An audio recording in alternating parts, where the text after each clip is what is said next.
जय श्री कृष्ण। आप सभी का हमारे YouTube चैनल में हार्दिक स्वागत है। आज के इस वीडियो में आप सभी जानेंगे कि पितृपक्ष की शुरुआत कब से हो रही है और साथ ही ये भी जानेंगे कि इसका समापन कब है। इसके साथ साथ हम ये भी जानेंगे कि क्यों मनाया जाता है पितृपक्ष और इसके पीछे की पौराणिक कथा क्या है।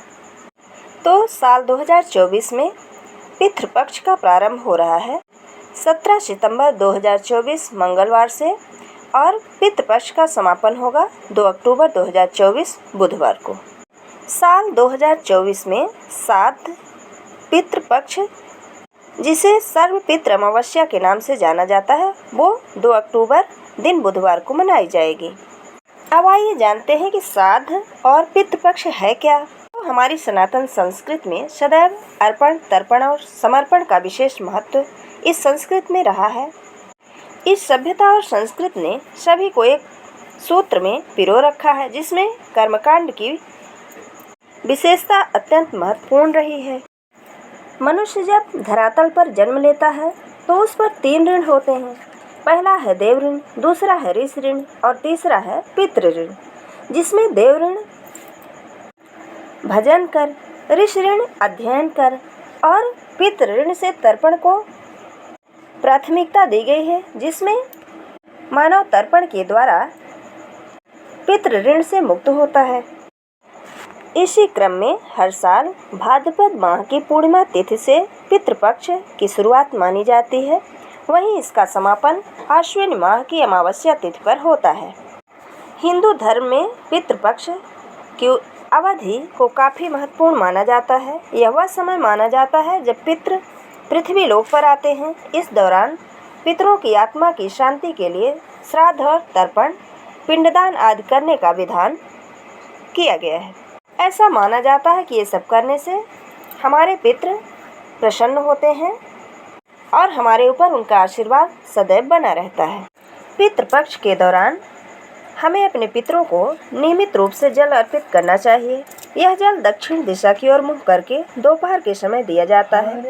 जल में काला तिल मिलाया जाता है और हाथ में कुश रखा जाता है। जिस दिन पूर्वज का देहांत होता है उसी तिथि को श्राद्ध किया जाता है। सनातन धर्म में माता पिता की सेवा को सबसे बड़ी पूजा माना गया है।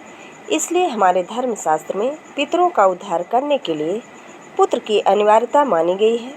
जन्मदाता माता पिता को मृत्यु उपरांत लोग विस्मृत न कर दें, इसलिए उनका श्राद्ध करने का विशेष विधान बताया गया है। अब आइए जानते हैं इसके पीछे का कारण कि क्यों मनाया जाता है पितृपक्ष। तो दानवीर कर्ण की एक भूल के कारण मनाया जाता है ये पितृपक्ष और तभी से पितृपक्ष मनाने की परंपरा की शुरुआत हुई। आइए जानते हैं। दानवीर कर्ण अपनी दानवीरता के लिए जाने जाते थे और जीवन भर उन्होंने गरीब और ज़रूरतमंदों को धन और स्वर्ण का दान दिया। अपने दर पर आने वाले किसी भी व्यक्ति को उन्होंने बगैर धन दिए लौटने नहीं दिया। लेकिन कर्ण ने अपने जीवन काल में अन्नदान नहीं किया। अंतिम समय में जब कर्ण ने मृतलोक छोड़ा और स्वर्ग पहुँचे तो खूब सोना दिया गया और खाने के लिए कुछ भी नहीं दिया गया। कर्ण ने जब भगवान इंद्र से इसका कारण पूछा तो देवराज इंद्र ने बताया कि उन्होंने जीवन भर सोना ही दान किया है और पितरों की आत्मा की शांति के लिए कभी भी कोई अन्न दान नहीं किया, इसलिए उन्हें अन्न नहीं दिया गया। तब कर्ण ने इस बात को लेकर अनभिज्ञता जाहिर करते हुए कहा कि मुझे अन्नदान के महत्व की जानकारी नहीं थी। कर्ण को जब अपनी इस भूल का एहसास हुआ तो उन्हें अपने गलती सुधारने के लिए एक बार 16 दिन के लिए धरती पर भेजा गया। इस कारण 16 दिनों में कर्ण ने अपने पूर्वजों को याद करते हुए तर्पण किया और भूखे और गरीबों को अन्नदान किया और फिर स्वर्गलोक को चले गए।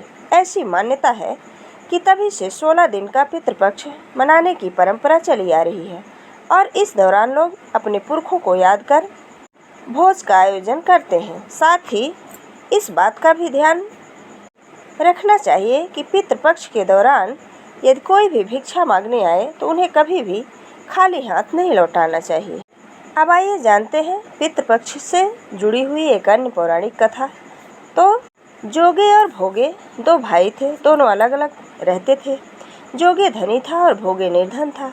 दोनों में परस्पर बड़ा प्रेम था। जोगे की पत्नी को धन का अभिमान था, किंतु भोगे की पत्नी बड़ी सरल हृदय की थी। पितृपक्ष आने पर जोगे की पत्नी ने अपने पितरों का श्राद्ध करने के लिए कहा, तो जोगे इसे व्यर्थ का कार्य समझकर टालने की चेष्टा करने लगा। किंतु उसकी पत्नी समझती थी कि यदि ऐसा नहीं करोगे तो लोग बातें बनाएंगे। फिर उसे अपने मायके वालों को दावत पर बुलाने और अपनी शान दिखाने का यह उचित अवसर लगा। अतः वह बोली, आप शायद मेरी परेशानी की वजह से ऐसा कह रहे हैं, किंतु इसमें मुझे कोई परेशानी नहीं होगी। मैं भोगे की पत्नी को बुला लूँगी, दोनों मिलकर सारा काम कर लेंगे। फिर उसने जोगे को अपने पीहर न्योता देने के लिए भेज दिया। दूसरे दिन उसके बुलाने पर भोगे की पत्नी सुबह सवेरे आकर काम में जुट गई। उसने रसोई तैयार की, अनेक पकवान बनाए, फिर सभी काम निपटाकर अपने घर आ गई। आखिर उसे भी तो पितरों का तर्पण और श्राद्ध करना था। इस अवसर पर न जोगे की पत्नी ने उसे रोका, न वह रुकी। शीघ्र ही दोपहर हो गई। पितर भूमि पर उतरे। जोगे भोगे के पितर पहले जोगे के यहाँ गए तो क्या देखते हैं कि उसके ससुराल वाले वहाँ पर भोजन में जुटे हुए हैं। निराश होकर वे भोगे के यहाँ गए। वहाँ क्या था, मात्र पितरों के नाम पर अंगियारी दे दी गई थी। पितरों ने उसकी राख चाटी और भूखे ही नदी के तट पर जा पहुँचे। थोड़ी देर में सारे पितर इकट्ठे हो गए और अपने अपने यहाँ के श्राद्धों की बड़ाई करने लगे। जोगे भोगे के पितरों ने भी अपनी आप बीती सुनाई। फिर वे सोचने लगे, अगर भोगे समर्थ होता तो शायद उन्हें भूखा न रहना पड़ता, मगर भोगे के घर में तो 2 जून की रोटी भी खाने को नहीं थी। यही सब सोचकर उन्हें भोगे पर दया आ गई। अचानक वे नाच नाच कर गाने लगे, भोगे के घर धन हो जाए, भोगे के घर धन हो जाए। साँझ होने को हुई। भोगे के बच्चों को कुछ भी खाने को नहीं मिला। उन्होंने अपनी माँ से कहा कि माँ, भूख लगी है। तब उन्हें टालने की गरज से भोगे की पत्नी ने कहा, जाओ, आंगन में हौदी औंधी रखी है, उसे जाकर खोल लो और जो कुछ मिले बांट कर खा लो।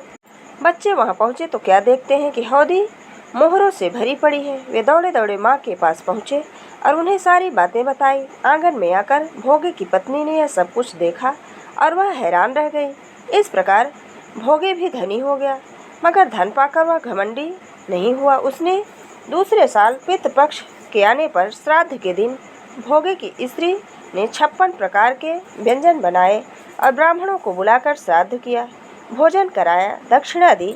जेठ जेठानी को सोने चांदी के बर्तनों में भोजन कराया।